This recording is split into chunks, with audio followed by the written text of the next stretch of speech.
విశ్వాసిని భాగ్యమెంత గొప్పదో ఎరిగితివా.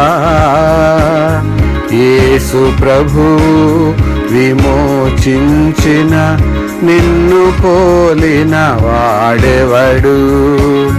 విశ్వాసిని భాగ్యమెంత గొప్పదో ఎరిగితివా.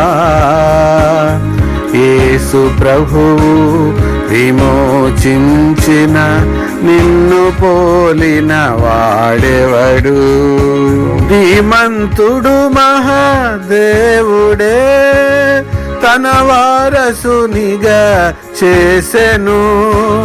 శ్రీమంతుడు మహాదేవుడే తన వారసునిగా చేసెను. నీ కొరకు తను పేదయై నిను ఆస్తికర్తను చేసెను. నీ కొరకు తను పేదయై నిను ఆస్తికర్తను చేసెను. విశ్వాసిని భాగ్యమెంత గొప్పదో ఎరిగితివా. యేసు ప్రభువు విమోచించిన నిన్ను పోలిన వాడెవడు. 5వ వచనం. తండ్రి, లోకము పుట్టక మునుపు నీ యొద్ద నాకు ఏ మహిమ ఉండెనో ఆ మహిమతో నన్ను ఇప్పుడు నీ యొద్ద మహిమపరచుము. దేవుడి మాటలు మన ఆరాధనకు ప్రోత్సాహకరంగా ఉన్నట్లు ఆశీర్వదించి దీవించను గాక. ఈ 17వ అధ్యాయం ప్రారంభంలో యేసు ఈ మాటలు చెప్పి ఆకాశం వైపు కన్నులెత్తి ఇట్లనెను అన్నాడు. అంటే ఇప్పుడు నేను చదివిన 5వ వచనము యేసు ప్రభు పలికిన మాటలు అన్నమాట. నిన్నటి దినాన క్రిస్మస్ సందర్భాన్ని పురస్కరించుకొని మన ప్రభు లోకరక్షకుడుగా నరావతారిగా ఈ లోకానికి వచ్చి ఒక పశువుల పాకలో ఆయన పెట్టబడ్డాడని, శిశువుగా ఒక పశువుల పాకలో ఆయన పెట్టబడ్డాడని మనం చూస్తున్నాం. ఎంత దైన్యమైన స్థితిలో, దీనావస్థలో ఆయన ఈ లోకంలో జన్మించాడు అనేది నిన్న చూశా. ఆ శిశువుగా పశువుల పాకలో జన్మించిన ఆ ప్రభువు ఈ భూలోకానికి రాకముందు ఆయనకు ఎట్టి మహిమ ఉండేదో ఇక్కడ చెప్తున్నాడు. తండ్రి, లోకము పుట్టక మునుపు నీ యొద్ద నాకు ఏ మహిమ ఉండెనో. ఆయన నరావతారిగా రాకముందు ఆయనకి పరలోకంలో ఉన్న మహిమ ఎలాంటిదో మనం చూడాలి. కొలసీలకు రాసిన పత్రిక 1వ అధ్యాయము 15వ వచనం. ఆయన అదృశ్య దేవుని స్వరూపి అయి సర్వ సృష్టికి ఆది సంభూతుడై ఉన్నాడు. ఎలయనగా ఆకాశమందున్నవియు భూమి అందున్నవియు దృశ్యమైనవి గాని అదృశ్యమైనవి గాని అవి సింహాసనములైనను ప్రభుత్వములైనను ప్రధానులైనను అధికారములైనను సర్వమును ఆయన యందు సృజింపబడెను. సర్వమును ఆయన ద్వారాను ఆయనను బట్టి సృజించబడెను. ఆయన అన్నిటికంటే ముందుగా ఉన్నవాడు. ఆయనే సమస్తమునకు ఆధారభూతుడు. అది ఆయన స్థితి. మన ప్రభు అయిన యేసుక్రీస్తు నరావతారిగా రాకముందు ఆయన స్థితి ఏమిటంటే అదృశ్యంగా ఉన్న, కనబడకుండా ఉన్న దేవుని స్వరూపము. ఎవరంటే యేసు ప్రభు అదృశ్య దేవుని యొక్క స్వరూపి అయి సర్వ సృష్టికి ఆది సంభూతుడు. ఈ సృష్టి అంతా ఏర్పడక ముందు ఉన్నవాడు. ఆకాశమందు ఉన్నవి గాని, ఆకాశమందు ఏమున్నాయి? సూర్యుడు, చంద్రుడు, నక్షత్రాలు, నవగ్రహాలు, ఇంకా మనకు తెలియని ఎన్నో కోటాను కోట్ల నక్షత్ర రాశులు ఉన్నాయి. ఆకాశమందున్నవి, భూమి అందున్నవి, భూమి పైన ఉన్నాయి, మనకు కనిపిస్తున్నాయి, భూమి కింద ఉన్నాయి కొన్ని. అలాగే భూమి అందున్నవి అవి దృశ్యమైనవి గాని అదృశ్యమైనవి గాని, అవి సింహాసనములైన, ప్రభుత్వములైన, ప్రధానులైన, అధికారములైన సర్వము ఆయన యందు సృజింపబడేది. అంటే సకల చరాచర జగత్తు సృష్టికర్త అన్నమాట ఆ యేసు ప్రభు. కనబడని దేవుని యొక్క స్వరూపము ఆయనే. ఆకాశం ముందు గాని, భూమి గాని, ఎందు గాని, మనకు కనబడే గాని, కనబడేవి గాని, కనబడనివి గాని అన్ని ఆయన నందు సృజింపబడేది. ఆయన అన్నిటికంటే ముందుగా ఉన్నవాడు. ఆయనే సమస్తమునకు ఆధారభూతుడు. అది ఆయన స్థాయి.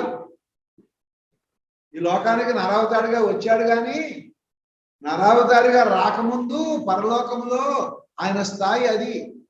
యోహాను సువార్త 1వ అధ్యాయం మొదటి 3 వచనాలు 4 వచనాలు. ఆది యందు వాక్యం ఉండెను, వాక్యము దేవుని యొద్ద ఉండెను, వాక్యము దేవుడై ఉండెను, ఆయన ఆది యందు దేవుని యొద్ద ఉండెను, సమస్తమును ఆయన మూలముగా కలిగను, కలిగి ఉన్నది ఏది ఆయన లేకుండా కలగలేదు. అది ఆయన పరిస్థితి. తులసి పత్రికలో మనం ఏం చదివామో అదే ఇక్కడ చదువుతున్నాం.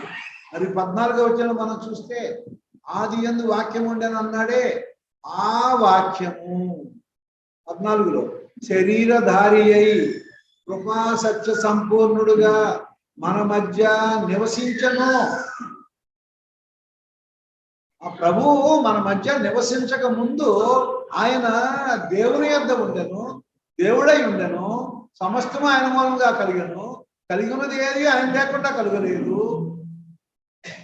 అది అలాంటి స్థాయి కలిగిన ప్రభువు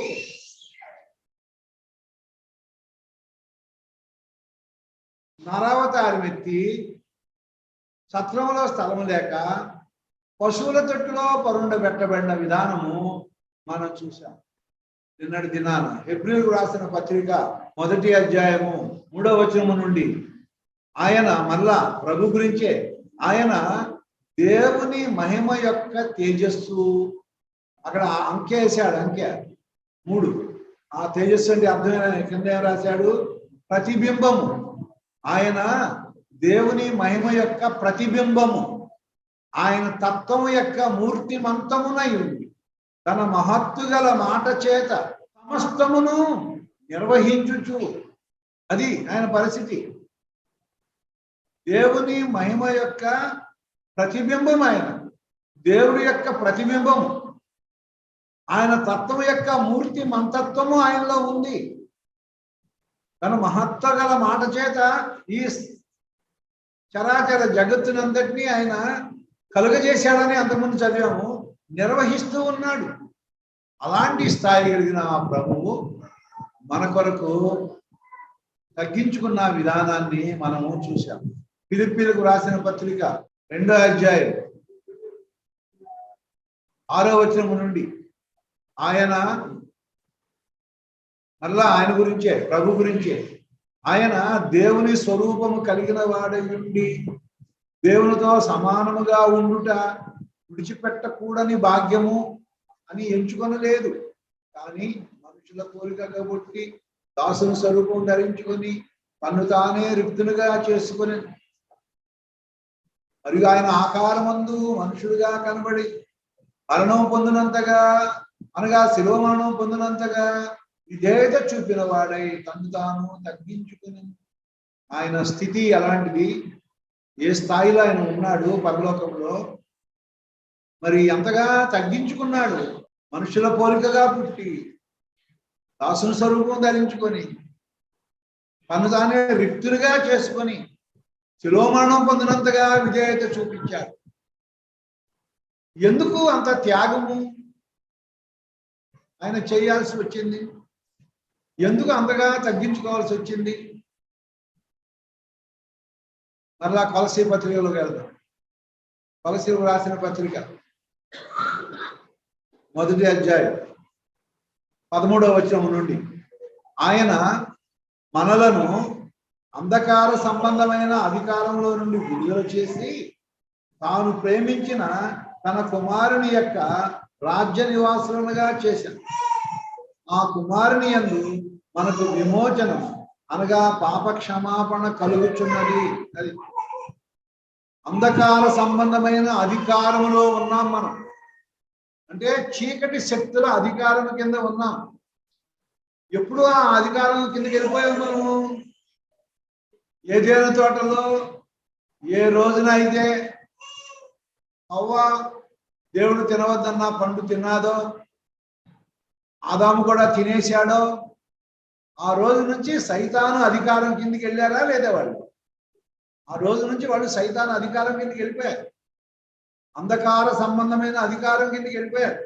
అపోస్తల కార్యముల గ్రంథము 26వ అధ్యాయము 16 నుంచి చదివితే, 26, 16 నుంచి పౌలుతో ప్రభు మాట్లాడుతున్నాడు.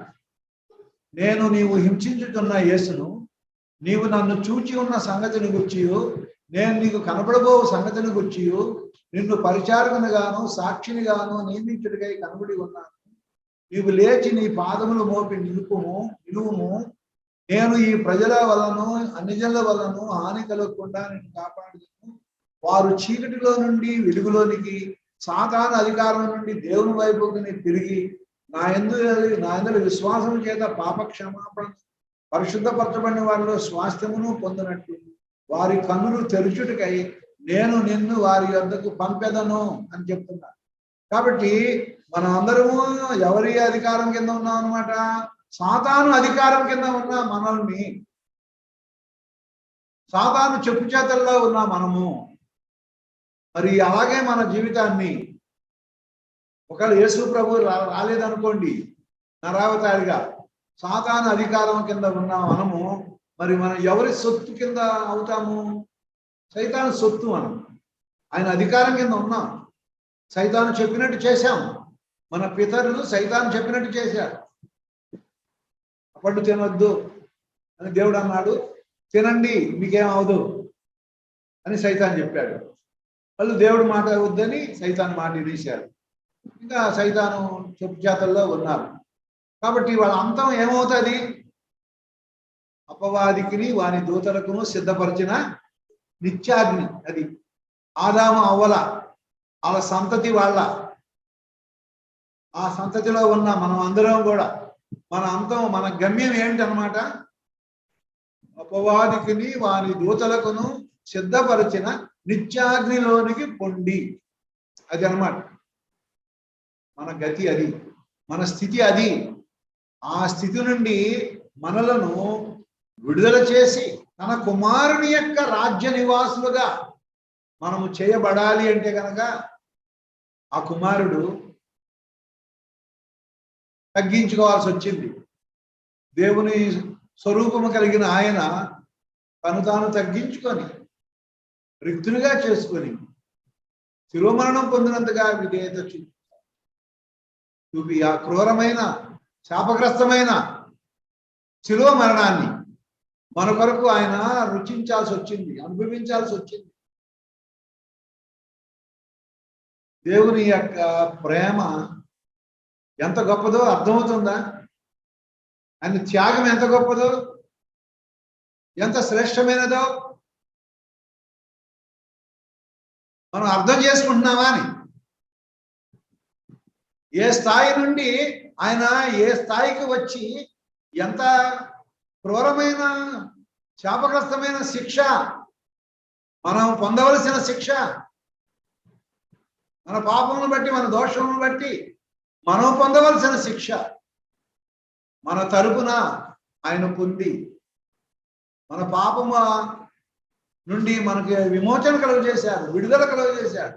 మరి ఆ యొక్క రక్షణ యొక్క విలువ, మనం విమోచించట్లో దేవుడు కనపరిచినటువంటి త్యాగము, తగ్గింపు, ఓర్పు, సహనము. ఆయన అందరూ అడిగారు కదా, నువ్వు శిలువ నుంచి కిందకు దిగు, మేము నమ్ముతామని. ఆయన కానీ ఓపిక పట్టలేకపోయింది. ఆయన దిగేసి ఉంటే ఏమయ్యేది? నువ్వు దేవుని కుమారుడు అని చెప్తున్నావు కదా, ఆ శిలువ మీద నుంచి దిగు కిందకి, నేను నమ్ముతాను అన్నాడు. వాళ్ళు రెచ్చగొట్టే మాటలు మాట్లాడారు, కానీ అవన్నీ ప్రభువు వాటికి రెచ్చిపోలేదు. వాళ్ళు ఎంతమంది ఎన్ని రకాలుగా మాట్లాడుతున్నారు, అవమానకరంగా మాట్లాడుతున్నారు, మౌనముగా ఉన్నాడు, అన్నీ ఓర్చుకున్నాడు. భరించాడు, సహించాడు. ఎందుకంటే ఆయన సహనాన్ని కోల్పోతే కనుక, అక్కడి నుంచి దిగి వస్తే కనుక మన పాప ప్రాయశ్చిత్త కార్యక్రమం మధ్యలో ఆగిపోద్ది, భంగమైపోతుంది. ఇంత చేసినా ఆయన పరలోకం నుంచి దిగి వచ్చింది. ఈ 3.5 సంవత్సరాలు తన దైవత్వాన్ని నిరూపించుకోవడానికి ఆయన చేసిన అద్భుతాలు, సూచక్రియలు, మరి కొడా దెబ్బలు తినడం, ఇవన్నీ ఆ శిలువ నుంచి దిగు అన్నప్పుడు ఆయన ఎవడో చెప్తున్నాడు, మూడు మేకులు ఉడబెరుక్కోలేనోడు మిమ్మల్ని ఏం రక్షిస్తాడు అని ఎవడో ఒకటి తెలిసి తెలియని అమాయకుడు ఒకటి చెప్తున్నాడు. 3 మేకులే పిక్కోలేకపోయాడు ఆయన, మిమ్మల్ని ఏం రక్షిస్తాడు అని ఒకడు అంటున్నాడు. అన్యుడు, దేవుని గురించి తెలియని వాడు, దేవుని యొక్క ప్రేమలో ఉన్న మహత్యాన్ని, ఆ గొప్పతనాన్ని, ఆ విలువని ఎరగక ఏవో అవాకులు చవాకులు పేరుతా ఉన్నారు చాలా మంది. ఆయన మరణాన్ని జయించి తిరిగి లేచిన వాడు 3 మేకులు పీకలేడా? మరణానికి పొందిన వాళ్ళు చాలా మంది ఉన్నారు, సృష్టి ఆది మొదలుకొని. ఎవరన్నా లేచి వచ్చారా బయటికి? యేసు ప్రభు చెప్పాడు, నా ప్రాణం పెట్టుడుకు నాకు అధికారం కలదు, దాన్ని తిరిగి తీసుకుంటూ నాకు అధికారం కలదు అన్నాడు కదా యోహాను సువార్త 10వ అధ్యాయంలో. కాబట్టి ఎందుకు ఆయన సంయమనం పాటించాడు? వాళ్ళు ఎన్ని రకాలుగా మాట్లాడుతున్నారు, దౌర్జన్యం చేసిన, ఆయన పట్టి ఈడ్చుకొని పోయారు, చెంప మీద కొట్టారు, గడ్డ పక్కలు పెరిగారు, పొలాలతో కొట్టారు. వాటన్నిటిని ఎందుకు ఆయన భరించాడు? ఆయన అవన్నీ మన పాప విమోచన కోసం పొందుతున్న దెబ్బలవి కనుక వాళ్ళు అందుకనే అక్కడ అతని నలుగగొట్టుటకు యెహోవాకు ఇష్టమాయను అనే మాటకు అర్థం ఏంటంటే, ఆయన అట్లాగా మన పాపాలు అంత భయంకరమైన పాపాలు అవి, మనం చేసిన పాపాలు, ఒక్కొక్కళ్ళం చేసిన పాపాలు. మనం చేసి యేసు ప్రభు సిలువ వేసే నాటికి, వేయబడే నాటికి మనం పుట్టామా? యేసు ప్రభు సిలువ వేయబడినా మనం పుట్టామా? అంటే యేసు ప్రభు సిలువ మరణం ఎవరెవరి కోసం అనుకుంటున్నారు? యేసు ప్రభు శరీరధారిగా ఈ లోకానికి రాకముందు పుట్టినోళ్ళు, వాళ్ళు బతికినంత కాలం చేసిన పాపాలు, పుట్టని మనము పుట్టాక చేసిన పాపాలు, రక్షణ పొందిన తర్వాత కూడా చేయబోయే పాపాలు, అన్ని పాపాల కోసం ఆయన ఆ శిలువ మరణం అనుభవించాడు. మనము చేసినా, చేస్తున్నా, చేయబోతున్నా పాపాలన్నిటి కొరకు ఆయన మూల్యం అనుభవించాడు. మరి ఇన్ని పాపాల మూల్యం ఆయన అనుభవించాలన్నప్పుడు ఆయన అలాగా నలగొట్టబడాలి. మరి అది ఎవరివి? నీవి, నాయి, పాపాత్ములైన మానవులందరి పాపాలు. అందుకు ఆయన అలాగా నలగొట్టింది, అలాగా కొల్లా దెబ్బలు ఆయనవి కాదు. ఆయన ఏ పాపం ఎరిగిన వాడు, ఏ దోషం ఎరిగిన వాడు, ఆయనలో పాపమే లేదు. ఆయనలో ఏ పాపం ఉంది చెప్పండి అడిగాడు. నాలో పాపం ఉన్నదని మీరు ఎవరు స్థాపించగలరు అని అడిగాడు. ఆయన ఏమైనా అబద్ధాలు ఆడాడా? దొంగతనం చేశాడా? మోసం చేశాడా? వ్యభిచారం చేశాడా? ఏమి చేశాడు కాబట్టి ఆ క్రూరమైన ఆ దెబ్బలు, ఆ వేదనలు, అవమానం, ఆ ఉమ్మివేతలు ఎందుకోసం ఆయన పడాల్సి వచ్చింది? ఎవరి కోసం? ఎవరి పాపాల కోసం? అవన్నీ ఆయన పొందాడు. మనందరూ చేసిన పాపాల కోసం ఆయన పొందాడు. కాబట్టి వాళ్ళు ఎవరు ఎన్ని మాటలు మాట్లాడుతున్నా ఆయన రెచ్చిపోకుండా ఓర్చుకొని, సహించి, భరించి సమాప్తమాయను అన్న వరకు ఆయన ఏమాత్రము ఆయన సంయమనము కోల్పోలేదు. ఎందుకంటే ఎక్కడ కొంచెం సంయమనం కోల్పోయినా ఈ రక్షణ కార్యం భంగమైపోతుంది, ఈ విమోచన కార్యం భంగమైపోతుంది, ఈ పాప ప్రాయశ్చిత్తార్థ కార్యక్రమం భంగమైపోతుంది. అందుకు ఆయన అవన్నీ భరించాడు. కాబట్టి ఆయన ఓర్పు యొక్క విలువ, సహనము యొక్క విలువ మనం అర్థం చేసుకోవాలి. ప్రభువా, నా కోసము ఆ పాపాత్ములు మిమ్మల్ని ఎన్ని రకాలుగా అవమానం చేశారు, ఎన్ని రకరకాలుగా ఎగతాళి చేశారు, ఎంతగా నిన్ను దూషించారు, కొట్టారు, నా పాప పరిహార కార్యక్రమం భంగం అవ్వకూడదని, అది పూర్తిగా నిర్వర్తించబడాలని నీవు వాటన్నిటిని నా కోసం భరించావు ప్రభువా, నా కోసం సహించావు ప్రభువా. ఒకవేళ నువ్వు కానీ సహనాన్ని కోల్పోయి ఉంటే, ఆ కార్యక్రమం నిర్వర్తించకుండా ఉంటే, నా పాప క్షమాపణ కార్యక్రమం నెరవేరకుండా ఉండేది. అదే మనం హెబ్రీ పత్రికలో మనం చూస్తున్నాం. హెబ్రీ పత్రిక 1వ అధ్యాయంలో ఏం చూస్తున్నాము? 3-4 వచనాలు. 1వ అధ్యాయం 3-4 వచనాలు. పాపముల విషయములో శుద్ధీకరణము తానే చేసి, చూసారా యేసు ప్రభు ఈ పాప శుద్ధీకరణ కార్యక్రమము ఎంత సమర్థవంతంగా చేశాడో చూడండి. ఏమాత్రము తేడా జరిగినా కార్యం అయిపోయింది, భంగం అయిపోయింది. ఒక్కోసారి మనము మన మానవ సంబంధాల్లో ఆడపిల్ల కాపురం భంగం అయిపోద్దేమోనని ఆ మగపిల్ల వాళ్ళు మాట్లాడే మాటలన్నీ భరిస్తుంటారు. చూసారా? ఆమె తాలూకా అన్నదమ్ములు ఓర్చుకుంటుంటారే, ఆ సంబంధం ఆ కాపురం చెడిపోద్దేమో పట్టలేక కాదు, ఏమండి, వాళ్ళు ఏం చేయలేక కాదు, ఓర్చుకుంటారు. ఒక్కోసారి కూతుర్ని అల్లుడు కొడుతున్నాడు, బాధపడుతున్న, హింస పెడుతున్నాడు, ఆ మామగారు గమ్మున ఉంటారు, పట్టలేడా అల్లుడిని. కానీ అలా జరిగితే ఏమవుతుంది? ఆ అమ్మాయి కాపురం పాడైపోతుంది. అంటే ఉదాహరణ కోసం చెప్పాను, దానికి దీనికి పోలిక లేదు, మీకు అర్థం అవడం కోసం ఆ ఉదాహరణ చెప్తున్నాను. చూసారా?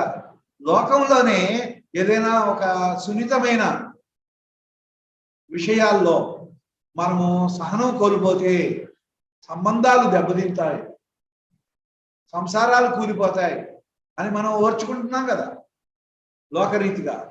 మరి ఎలాగైతే ఈ గొప్ప రక్షణ ప్రణాళిక జగత్తు పునాది వేయబడక మునిపే దేవుడు సిద్ధపరిచిన ఈ రక్షణ కార్యం చక్కగా సవ్యంగా సమర్థవంతంగా నిర్వర్తించబడాలి. ఆ కార్యక్రమాన్ని సమర్థవంతంగా నిర్వర్తించగలిగినటువంటి ఏకైక రక్షకుడు యేసు ప్రభు. ఈయనే నా ప్రియకుమారుడు, ఈయన ఎందుకు నేను ఆనందించుచున్నాను అని తండ్రి అయిన దేవుడు యేసు ప్రభు గురించి ఎందుకు అన్నాడు అంటే, ఆయన అంత సమర్థుడు. ఏదన్నా ఒక పని అప్పగిస్తే, ఆయన పంపిస్తే ఆ పని అంత సమర్థవంతంగా నిర్వర్తిస్తాడు. ఆయన దేవునితో సమానమైన వాడు, దేవునితో సమానంగా స్తుతులు స్తోత్రాలు అందుకోగలిగిన వాడు. అయినా ఇంకో ఇలాంటి కార్యక్రమం మనందరినీ కూడా సైతాను అధికారంలో విడిపించి దేవుని రాజ్య నివాసులుగా చేయడానికి ఆయన ఆ కార్యక్రమాన్ని చేశాడు. అయ్యో, మీ దేవుడు పశువుల పాకలో పుట్టాడా అని కొంతమంది అజ్ఞానంతో అనేక రకాలుగా అనుకుంటా ఉంటారు. ఇంకా 2 కొరింథీ 8వ అధ్యాయంలో చూడండి, ఒక మాట ఉంది. ఇంకా 8వ అధ్యాయం 9వ వచనంలో, మీరు మన ప్రభు అయిన యేసు క్రీస్తు కృపను ఎరుగుదురు కదా. మన ప్రభు అయిన యేసు క్రీస్తు కృప ఏమిటో మీకు తెలుసు కదా. ఆయన ధనవంతుడయ్యుండియు మీరు తన దారిద్ర్యము వలన ధనవంతులు కావాలనని మీ నిమిత్తము దరిద్రుడాయను. ఎవరి నిమిత్తం ఆయన అంత దరిద్రుడయ్యాడు? సత్రములో కూడా స్థలం లేకుండా పశువుల పాకలో పుట్టే అంత దరిద్ర స్థితి ఎందుకు వచ్చింది ఆయనకి? ఎవరి నిమిత్తము? మీ నిమిత్తం. ఎందుకు మీ నిమిత్తం అంటే, మిమ్మల్ని ధనవంతులు చేయాలి. ఆయన ధనవంతుడు, మిమ్మల్ని కూడా ఆయనతో పాటు ధనవంతులుగా చేయాలని మీ నిమిత్తం. కాబట్టి యేసు ప్రభు యొక్క తగ్గింపు కానివ్వండి, యేసు ప్రభు సహనం కానివ్వండి, అవమానం కానివ్వండి, మన నిమిత్తం ఆయన పొందాడు. ఆయన పేదరికము కానివ్వండి, మన నిమిత్తము ఆయన పొందాడు అని మనం చూస్తాం. కాబట్టి యేసు ప్రభు మన కోసము ఎంత తగ్గించుకున్నాడు, ఎంత ఓర్చుకున్నాడు, ఎంత అవమానాలు ఆయన భరించాడు, అవన్నీ మనం మనసులోకి తెచ్చుకోవాలి. అంత భరించి సహించి సంపాదించిన రక్షణ ఇది. ఈ రక్షణను బట్టి ఎంతో కృతజ్ఞత కలిగి ఆ ప్రభుని మనం స్తుతించాలి, గణపరచాలి. అంత శ్రమ కోర్చి సంపాదించిన ఈ రక్షణను భయముతో వణకుతో కొనసాగించుకోవాలి. ఆషామాషిగా ఏదో రావడం పోవడం కాదు, భయముతో వణకుతో ఆయన సంపాదించిన రక్షణను కొనసాగించుకోవాలి. పాపం చేయడానికి మనం ఇక మీదట ఏమాత్రము ఆశపడకూడదు, ప్రకృతి పడకూడదు. తుచ్చమైన క్షణికమైన ఒకనాటి సుఖానుభవం కోసం, అల్పకాలం పాపభోగం కోసం మనము ఆవేశపడిపోకూడదు. నా ప్రభు ఎంత కష్టపడితే, ఎంత శ్రమ పడితే, ఎన్ని దెబ్బలు తింటే నాకు ఈ రక్షణ వచ్చింది, నా పాపాలకు ప్రాయశ్చిత్తం జరిగింది, నా పాపాలకు పరిహారం కలిగింది, నేను మళ్ళా పాపం చేసి ఆయన సంపాదించిన రక్షణను నేను భంగం చేసుకోనా? ఆయన కృపను నిరర్ధకం చేసుకుంటారా? కాబట్టి ఆయన తెచ్చి ఇచ్చిన ఈ రక్షణను, ఆయన సంపాదించిన రక్షణను, మనకు అనుగ్రహించిన ఈ యొక్క విమోచనను మనము బట్టి ఎంతో కృతజ్ఞత కలిగి ఉండాలి.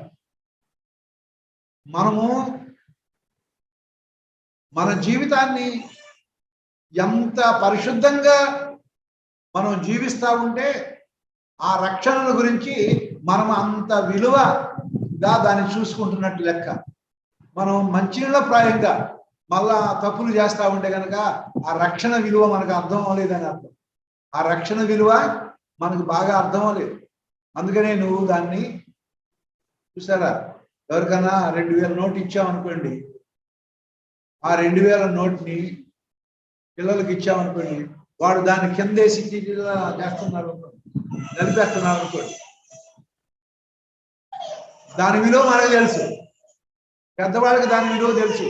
ఆ పిల్లవాడి చేతికి ఇచ్చాం, వాడు దాన్ని నలిపేస్తున్నాడు, కరికేస్తున్నారు, ఏమో చేస్తున్నాడు. అమ్మో 2000 రూపాయలు రా బాబు, ఏంటి నువ్వు అలా చేస్తున్నావు అని మనం వాడిని గద్దిస్తాం కదా, వాడి చేతిలో తీసేసుకుంటాం కదా.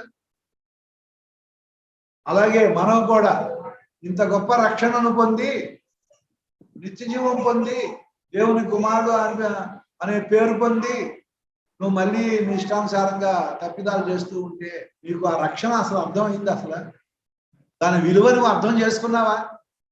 2000 రూపాయల నోటు యొక్క విలువ తెలియని పసిపిల్లవాడు దాన్ని ఎలాగ నలిపేస్తుంటాడో, చింపేస్తుంటాడో, ఇలాగెలా చేతిలో నలిపేస్తుంటాడో, అట్లా మనం చేస్తున్నట్టు అర్థం అన్నమాట. కాబట్టి అలా కాకుండా ఈ లోకంలో గనులకు లేని, జ్ఞానులకు లేని, గొప్ప వంశంలో పుట్టిన వారికి లేని ఈ గొప్ప స్థితి దేవుడు నాకు ఇచ్చాడు ప్రభువా అని. అదిగో ఆ విలువ తెలిసిన వాళ్ళు వాళ్ళ జీవితాలు దారపోసేశారు. ఇక నువ్వు జీవించే వాడు నేను కాను, క్రీస్తు ఆయన జీవిస్తున్నాడు. ఇక నేను జీవించే మిగిలిన జీవితం ఆ ప్రభువు కోసమే. పెళ్ళిళ్ళు కూడా నాకు పెళ్ళొద్దు, నాకు ఇక సంపాదన అక్కర్లేదు, నా సంపాదన కోసం బతకడం కోసం ఇక నేను ఏం చేయను, ఏ పనులు చేయను. ఇక ఆ ప్రభు సేవే నాకు. తిండి బట్ట ఏముంది, అది పెద్ద విశేషమా ఏంటి? ఇన్ని జీవరాశులకు అన్నం పెట్టే దేవుడు నాకు పెట్టడా ఏంటి ఆ సమయానికి అని ఇక వాటి అది సీరియస్ విషయంగా భావించట్లేదు. ఎలా బతకాలి ఏమిటి అనేది అది పట్టట్లేదు పౌరుకి. ప్రభువే మనం ఈ లోకంలోకి ఏమీ తేలేదు, ఏమీ తీసుకోపోలేము. అన్నము వస్త్రం ఉంటే చాలు. అలాగా ఆయన కోసం సమర్పించుకొని జీవించిన వాళ్ళకి ఆయన అన్నం పెట్టడా ఏంటి, ఆ మాత్రం బట్టలు కూడా ఏంటి అని ఆయన అలాగా ఉంది. ఆయన అంటాడు, కడుపు నిండి ఉండడం నాకు తెలుసు, ఆకలిగా ఉండడం నాకు తెలుసు, సమృద్ధిగా ఉండడం తెలుసు, లేమిలో ఉండడం కూడా నాకు తెలుసు అని. ఈ లోక సంబంధమైనటువంటి సమృద్ధి, సుఖము, సౌఖ్యము వీటికి అసలు ప్రాధాన్యత ఇవ్వట్లేదు. ప్రభువు పశువుల పాకలో జన్మించాడు, చలికాలంలో జన్మించాడు. ఆయన నా రక్షణ కోసం చూపిన త్యాగంతో పోల్చుకుంటే నాకు సుఖమేంటి, సౌఖ్యం ఏంటి? ఎక్కడో పడుకుంటాను, ఏదో చేసుకుంటాను, ఆ సమయానికి ఎదురొచ్చిన సమయానికి, ఆకలైన సమయానికి ఎక్కడో ఏదో తినేస్తాను. అవి కాదు నాకు ఇంపార్టెంట్. ఆయన ఇంత గొప్ప రక్షణ లోకం కోసం, మానవుల కోసం ఆయన ఇంత చేశాడు కాబట్టి అది వ్యర్థం అవ్వకుండా నేను అందరికీ చెప్పాలి. ఈ రక్షణ దేవుడు మన కోసం సంపాదించాడు, ఇంత గొప్ప రక్షణ తెచ్చాడు మన కోసం, మన పాపాల కోసం ఈ కార్యం చేశాడు. కాబట్టి నేను సర్వలోకానికి వెళ్ళి, కొంచెం కూడా టైం పోనీయకుండా సర్వలోకానికి వెళ్ళి సర్వసృష్టికి చెప్పాలి. గ్రీకు దేశస్తులు కాని వారికి నేను రుణస్థుడను. మనము సువార్త అనేకులకు చెప్పవలసిన భారం మన మీద ఉంది. వాళ్ళందరికీ మనం బాకీ ఉన్నాం, వాళ్ళందరికీ చెప్పాలి. సువార్త గురించి తెలియని వాళ్ళందరికీ చెప్పవలసిన బాధ్యత నా మీద. వారందరికీ నువ్వు బాకీ ఉన్నావు, నేను బాకీ ఉన్నా. కాబట్టి మనం చెప్పాలి ఈ గొప్ప రక్షణ. ఎందుకంటే సిలువను గుర్చిన వార్త నశించుచున్న వారికి వెర్రితనం, మనకు దేవుని శక్తి. నమ్ము ప్రతి వారికి అది రక్షణ కలుగజేస్తుంది, వాళ్ళని నరకా నుంచి తప్పిస్తుంది. ఈ సిలువ సువార్తని ఎవరైతే నమ్ముతారో వాళ్ళకి రక్షణను కలుగజేస్తుంది. కనుక దీన్ని మనం చెప్పకుండా ఉండకూడదు, చెప్పడానికి అవకాశాలు తీసుకోవాలి. మనం ఏ రకంగా చెప్తారో, ఎట్లా చెప్తారో, ఏం చేస్తాం. కాబట్టి యేసు ప్రభువు అంత గొప్ప దేవుడు, అంతగా తగ్గించుకొని ప్రాణాన్ని దారపోసి రక్తాన్ని కార్చి అవమానం భరించి తెచ్చిన రక్షణను మనము నిర్లక్ష్యంగా, ఈ రక్షణను నిర్లక్ష్యంగా దాన్ని మనము చూడకూడదు, అశ్రద్ధగా దాన్ని మనము కొనసాగించకూడదు. చాలా భయభక్తులతో వినయం మనము దాన్ని కొనసాగించాలి. చూసారా, ఒక్కొక్కరికి విలువ తెలియని, ఒక్కొక్కళ్ళు దాని తాలూకా విలువ తెలియకుండా ఉన్నారు. రక్షణ యొక్క విలువ తెలియకుండా చాలా మంది జీవిస్తూ ఉన్నారు ఈనాడు లోకంలో. ఇదే రక్షణ వేరే వాళ్ళకి కానీ తెలిస్తే కనుక దేవుడు జ్ఞానులకు మరుగు చేసి పసిబాలుగా బయలుపరిచాడు, ధనవంతులకు మరుగు చేసి దరిద్రులకు బయలుపరిచాడు. ఎవరో గొప్ప గొప్ప వాళ్ళు ఈ రక్షణ వాళ్ళకి కానీ దొరికితే కనుక వాళ్ళకి జీవితాంతం ఆ ప్రభువు కోసమే వాళ్ళు అలాగా పానార్పణంగా పోయబడతారు. ఇది పౌలు, నేను ఇప్పుడే పానార్పణంగా పోయబడుతున్నాను, నీళ్లు పారబోసినట్టుగా నా జీవితాన్ని ఆ ప్రభువు కోసం నేను సమర్పిస్తున్నాను. కాబట్టి అట్లాగా మనం జీవించాలి, అట్లా జీవించాలి. కాబట్టి అలాగా మన జీవితం ద్వారా ఆ ప్రభువుని మనం ఎంతగా ప్రేమిస్తున్నామో, ఆ యొక్క రక్షణను ఎంత గొప్పగా మనము స్వీకరిస్తున్నాము అనే దాన్ని మనము తెలియపరచాలి. కాబట్టి అశ్రద్ధ, అలక్ష్యం ఆ ప్రభు కొరకు జీవించే విధానంలో కనబడరాదు. అట్లాగా మనం దేవుడికి మహిమకరంగా మన జీవితాలు జీవించి దేవుని మహిమపరిచి ఘనపరిచి ఆయనకు ప్రియులైన పిల్లలై ఆయనకు ప్రీతికరమైన సేవ చేయడం మన ముందున్న కర్తవ్యం. అట్లాగా మనం ఉండుటకు, ఆయన సేవించుటకు దేవుడు తన సమృద్ధి అయిన కృప మనకందరికీ అనుగ్రహించుకుంటారు. ఈ లోకములో ఏ సంపదలు సాటి రావా ధనముతో, ఈ లోకములో ఏ సంపదలు సాటి రావా ధనముతో, ఆలోకములో దాచియుంచిన అక్షయంబగు భాగ్యము, ఆలోకములో దాచియుంచిన అక్షయంబగు భాగ్యము, విశ్వాసిని భాగ్యమెంత గొప్పదో ఎరిగితేవా, యేసు ప్రభువు విమోచించిన నిన్ను పోలిన వాడెవడు.